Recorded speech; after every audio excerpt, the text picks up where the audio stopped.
ಎಲ್ರಿಗೂ ನಮಸ್ಕಾರ. ಸ್ನೇಹಿತರೆ, ಕಳೆದ ವಿಡಿಯೋದಲ್ಲಿ ಗುರಿ ಬಗ್ಗೆ ನಾವು ತಿಳ್ಕೊಂಡಿದ್ವಿ. ಪ್ರತಿಯೊಬ್ಬರ ಜೀವನದಲ್ಲೂ ಒಂದು ಗುರಿ ಅನ್ನೋದು ಇರಬೇಕು. ಅದು ಇದ್ದಾಗಲೇ ನಮ್ಮ ಇಚ್ಛಾಶಕ್ತಿ ಸಂಕಲ್ಪ ಶಕ್ತಿಯಾಗಿ ಜಾಗೃತಿ ಆಗುತ್ತೆ ಅನ್ನೋದ್ರ ಬಗ್ಗೆ ನಾವು ತಿಳ್ಕೊಂಡಿದ್ವಿ.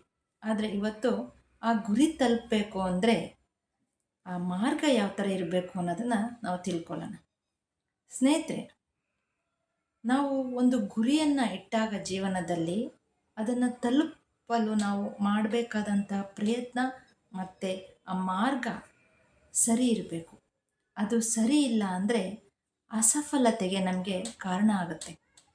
ಆದರೆ ಈ ಮಾರ್ಗ ಮತ್ತು ಪ್ರಯತ್ನವನ್ನು ನಾವು ತಲುಪಬೇಕಾದಾಗ ಅಸಫಲತೆಗೆ ಕಾರಣ ಆದಾಗ ನಾವು ಪರಿಸ್ಥಿತಿಗಳನ್ನು ಮತ್ತು ಇತರರನ್ನು ಅಥವಾ ಅದೃಷ್ಟದ ಮೇಲೆ ನಾವು ಒಂದು ದೂಷಣೆಯನ್ನು ಮಾಡ್ತೀವಿ. ನಿಮ್ಮಿಂದನೇ ಈ ಥರ ಆಗಿರೋದು, ಅವತ್ತು ಆ ಪರಿಸ್ಥಿತಿ ಬಂದಿಲ್ಲ ಅಂದಿದ್ರೆ ನಾನು ಎಲ್ಲೋ ಇರ್ತಿದ್ದೆ, ಈ ಥರ ಎಲ್ಲ ದೂಷಿಸಲಿಕ್ಕೆ ನಾವು ಶುರು ಮಾಡ್ತೀವಿ.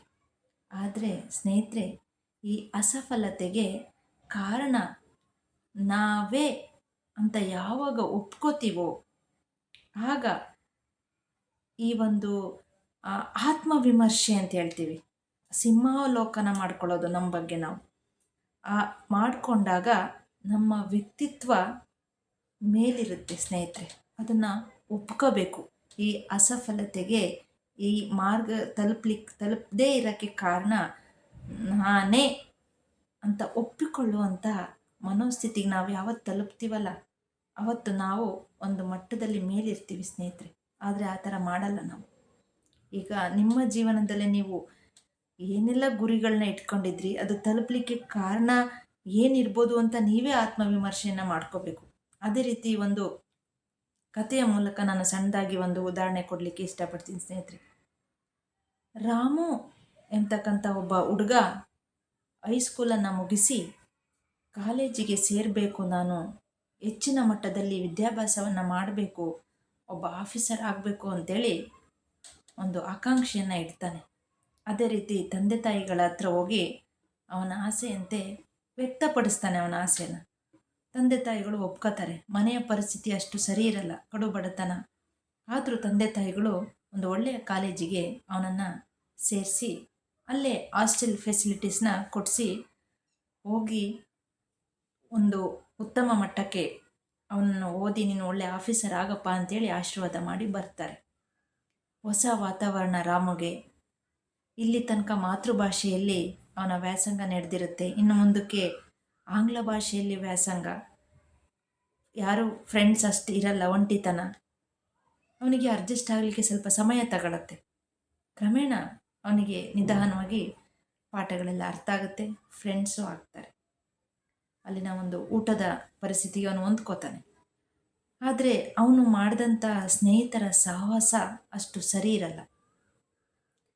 ಒಂದು ಕಡೆ ಓದಬೇಕು, ನಾನು ಆಫೀಸರ್ ಆಗಬೇಕು ಅಂತ ಒಂದು ಕಡೆ ಹಂಬಲ ಇದ್ದರೆ, ಅವನ ಸ್ನೇಹಿತರು ಅವನನ್ನು ಬೇರೆ ಕಡೆ ಬೇರೆ ದಾರಿಗೆ ಕರ್ಕೊಂಡು ಹೋಗೋ ಪ್ರಯತ್ನದಲ್ಲಿ ಇರ್ತಾರೆ. ಅದೇ ರೀತಿ ಆಗ್ತಾನೆ ಕೂಡ ಅವನು.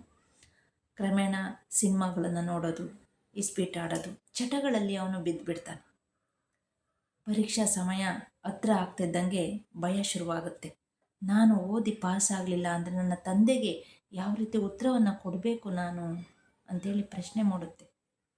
ಆಗ ಅವನು ಪರೀಕ್ಷೆಯ ಸಮಯ ಹತ್ರ ಬಂದಾಗ ನಿದ್ದೆಗೆಟ್ಟು ಓದಲಿಕ್ಕೆ ಶುರು ಮಾಡ್ತಾನೆ. ಅದೇ ರೀತಿ ಗುಳಿಗೆಗಳನ್ನು ತಗೋತಾನೆ, ಟ್ಯಾಬ್ಲೆಟ್ಸ್, ನಿದ್ದೆ ಬರ್ದಂಗೆ. ಕ್ರಮೇಣ ಅವನ ಆರೋಗ್ಯದಲ್ಲಿ ಏರುಪೇರಾಗುತ್ತೆ, ಜ್ವರ ಬರಲಿಕ್ಕೆ ಸ್ಟಾರ್ಟ್ ಆಗುತ್ತೆ, ಅವನ ಆರೋಗ್ಯವೇ ಅಲ್ಲೋಲ ಕಲ್ಲೋಲ ಆಗುತ್ತೆ.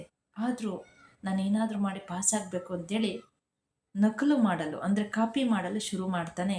ಇದನ್ನು ತಿಳಿದಂಥ ಶಿಕ್ಷಕರು ಅವನನ್ನು ಕಾಲೇಜಿನಿಂದ ಡಿಬಾರ್ ಮಾಡ್ತಾರೆ.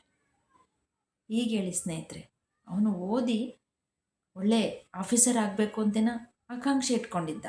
ಆದರೆ ಅವನು ಆ ಗುರಿಯನ್ನು ತಲುಪಬೇಕಾದಾಗ ಆ ನಡೆದಂಥ ಮಾರ್ಗ ಸರಿ ಇತ್ತ? ಖಂಡಿತ ಇಲ್ಲ. ಈಗ ಅವನು ಅವನ ಸ್ನೇಹಿತರನ್ನ ದೂಷಣೆ ಮಾಡಬೇಕಾ ಅಥವಾ ಅವನನ್ನೇ ದೂಷಣೆ ಮಾಡ್ಕೊಬೇಕಾ? ಇದೇ ರೀತಿ ನಮ್ಮ ಜೀವನದಲ್ಲೂ ಏನಾದರೂ ಘಟನೆ ನಡೆದಾಗ ಇದನ್ನು ಆತ್ಮವಿಮರ್ಶೆಯನ್ನು ನಾವೇ ಮಾಡ್ಕೋಬೇಕು ಸ್ನೇಹಿತರೆ. ಆವಾಗಲೇ ನಮಗೆ ಉತ್ತರ ಸಿಗುತ್ತೆ, ಮುಂದಿನ ಹೆಜ್ಜೆನ ಇಡಲಿಕ್ಕೆ ಸಾಧ್ಯ ಆಗುತ್ತೆ. ಇಲ್ಲ ಅಂದರೆ ಅಲ್ಲೇ ಸ್ಟ್ರಕ್ ಆಗಿಬಿಡ್ತೀವಿ ನಾವು. ನಿಮ್ಮ ಜೀವನದಲ್ಲಿ ಚೆಕ್ ಮಾಡ್ಕೋತೀರಲ್ವಾ? Thank you.